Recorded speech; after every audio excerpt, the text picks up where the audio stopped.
And for this segment, I wanted to talk a little bit about a family leave program that is starting to rear its head in Congress.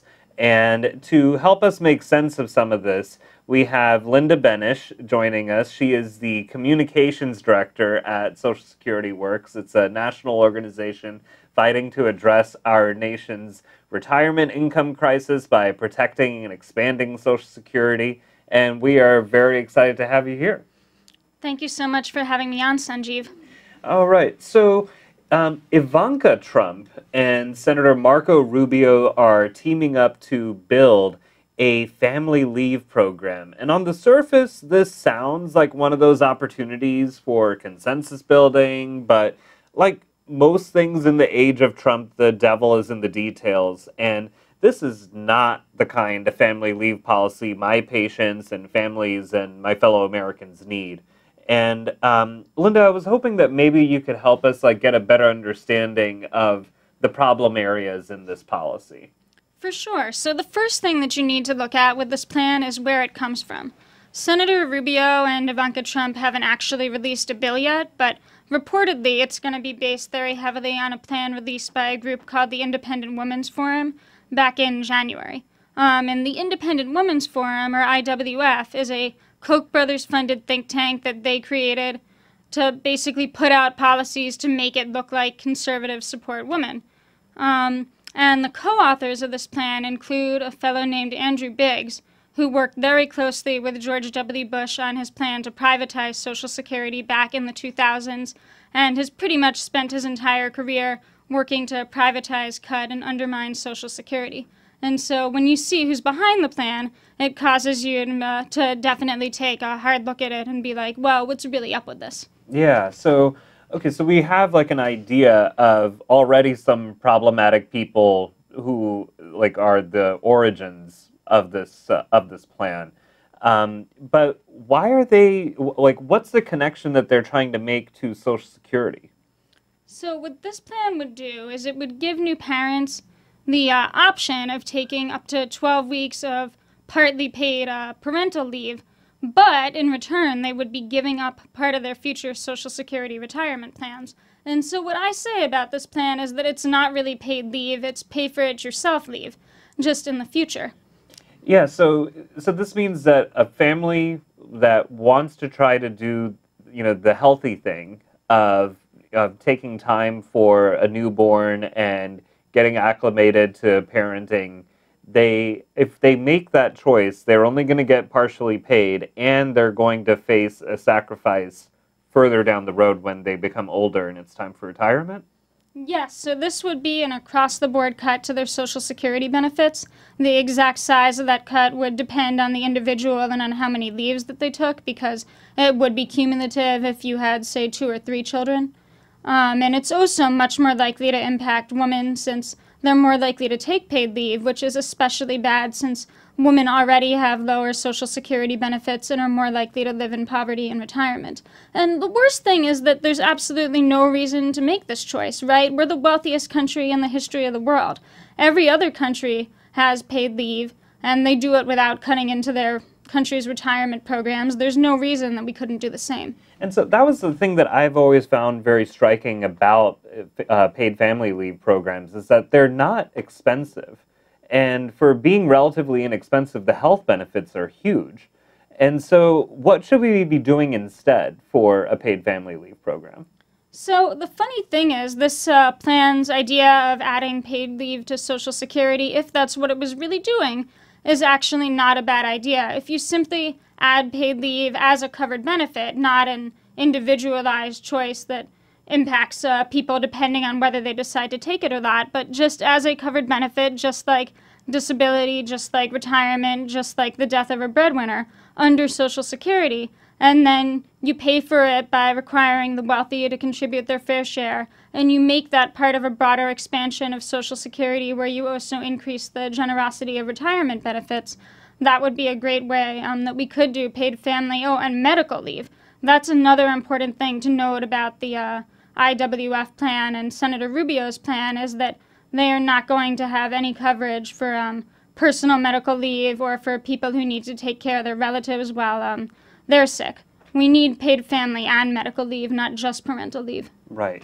And so, so it sounds really like this is becoming a false choice, that in the litany of false choices that the Republicans come up with when it comes to these kinds of domestic policies for families. Yeah, that's absolutely right. And the fascinating thing about this is that the supporters of the plan, including Carrie Lucas, the head of the Independent Women's Forum, have been writing articles like defending the plan on right-wing websites. And apparently they think that, progressives can't just click a link on the internet and go to the same websites and read what they're saying, and that they're only talking to people on the right because what they're saying to other people on the right is that you have to support this plan because otherwise the progressives are going to successfully pass a real paid family and medical leave plan. In fact, that's already happened in several states. New Jersey, New York, Rhode Island, D.C., and California all have paid family and medical leave programs run on the state level that are run under a social insurance model, just like Social Security. So they're scared. Yeah, but it's interesting that they're scared, but we have actually seen some of the benefits that these states have of doing it this way through a social insurance model. And do you mind just kind of covering some of those benefits that these states have already seen, experienced?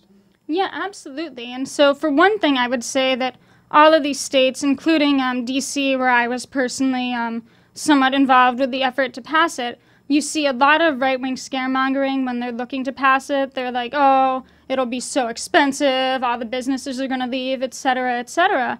And in fact, what we've actually seen in those states is that none of those scaremongering, effects actually come to pass. It's an extremely small payroll contribution, less than the cost of a cup of coffee per week. And we found that more moms, right, even more dads, are actually able to take leave and spend time with their newborn children.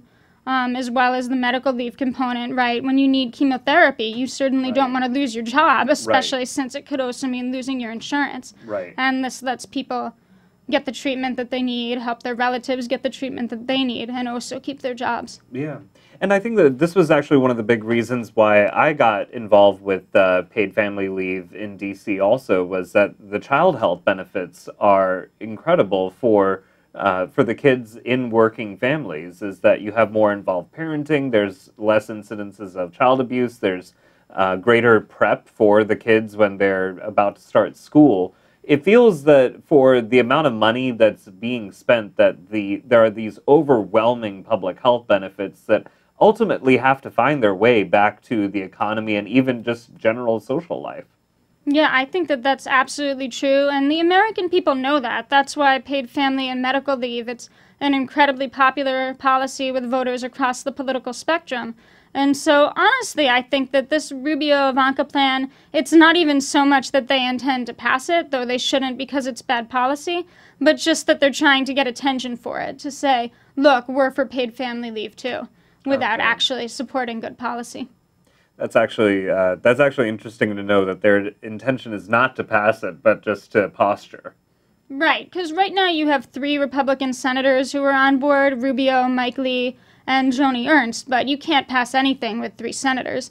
Now, what I do think that they would love to do is to get a Democrat on board so that they can say, oh, we have the real bipartisan compromise and a social insurance, paid family leave program, is some crazy left-wing idea, but the good news is that thus far, from everything I've heard, our Democratic senators are holding strong against this. Oh, well, that's a relief. Yeah.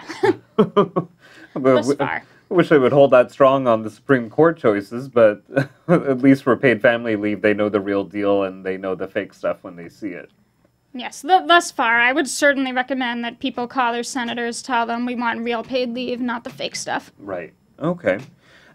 So I also wanted to let our audience know that, Linda and I were at the Doctors for America National Leadership Conference, not talking about paid family leave, but talking about Medicare for All. And I wanted to thank you for joining me at that conference. I thought that it was a great team effort to answer a couple of the frequently asked questions that we experience with Medicare for All. And I was just wondering if we could cover maybe 1 or 2 of those, just to give people a little bit of a taste of what we covered and what they can experience, what they can share in their own conversations about the program. Yeah, definitely. I thought that was a very interesting audience at that event, and I really enjoyed doing that presentation with you. So one of the questions that I think that we see a lot is the whole question of how do you pay for this, and how much is this going to cost, and how do you pay for Medicare for all? And I really like the approach that you took to answering that, and I was just wondering if you could share that.